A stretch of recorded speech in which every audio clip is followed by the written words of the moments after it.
সে যখন মনোযোগ দিয়ে পড়াশোনা করত, আমি তখন ক্লাস ফাঁকি দিতাম। সে যখন তার অন্দরের চঞ্চলতাকে ঠোঁটে ফুলিয়ে হেসে উঠত খিলখিল, আমি তখন বোকার মতো চেয়ে থাকতাম। নজরে নজর লাগলে সে যখন লজ্জা পেত, আমি তখন তার টুকটুকে লাল হয়ে ওঠা মসৃণ গাল দুটোর প্রেমে পড়তাম। সে যখন শুভরাত্রি বলে ঘুমোতে যেত, আমি তখন বুকের ভেতর আরও কথা বলার তৃষ্ণায় মিষ্টি এক যন্ত্রণা নিয়ে বিছানার এপাশ করতে করতে রাত জেগে তার জন্য কবিতা লিখতাম। সে যখন আমার হাত ধরত শক্ত করে, তখন আমার আঙুলের ডগায় বসে হৃদয় কাঁপত থরথর, আর বলতাম, আমি তারায় তারায় রটিয়ে দেব তুমি আমার।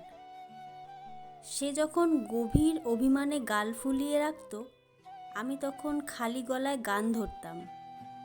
সে যখন সুতির শাড়ি পরে বারান্দায় দাঁড়াতো, তখন আমার মনের বাগানে বসন্ত ছাড়াও ফুটে যেত শত শত ফুল।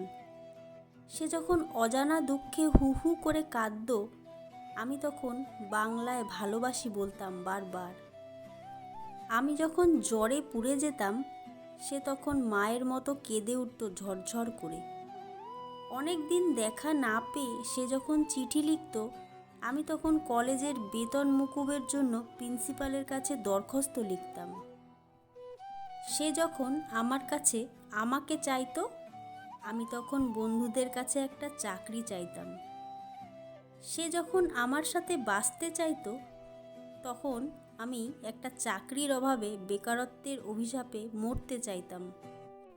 সে যখন পরপুরুষের সাথে থাকতে পারবে না বলে একটার পর একটা বিয়ে ভেঙে আমার সাথেই থাকতে চাইতো, আমি তখন নিয়তির কথা বলে তার ভালো থাকা চাইতাম। সে যখন এক মঙ্গলবারে বুকের ভিতরে 7 সমুদ্র পরিমাণ ভালোবাসা গোপন রেখে 7 পাক ঘুরে অন্যের হাতের সিঁদুরে তার স্মৃতি লাল হয়ে উঠল, আমি তখন লিমিট অতিক্রম করে 3 নম্বর মদের গ্লাস মুখে ঠেসে দিয়ে বিড়বিড় করে বললাম, ভালো থেকো ভালোবাসা। সে যখন শনিবার রাতে অফিস ফেরত স্বামীকে শান্ত করতে চোখের নিচে কাজল টানতে গিয়ে চোখ ভিজিয়ে ফেলে, আমি তখন হাহাকার নিয়ে ঠোঁটে জ্বলন্ত সিগারেট চেপে ধরে চিৎকার করে বলে উঠি, ঈশ্বর কি তোমার আমার মিলন লিখতে পারতেন না?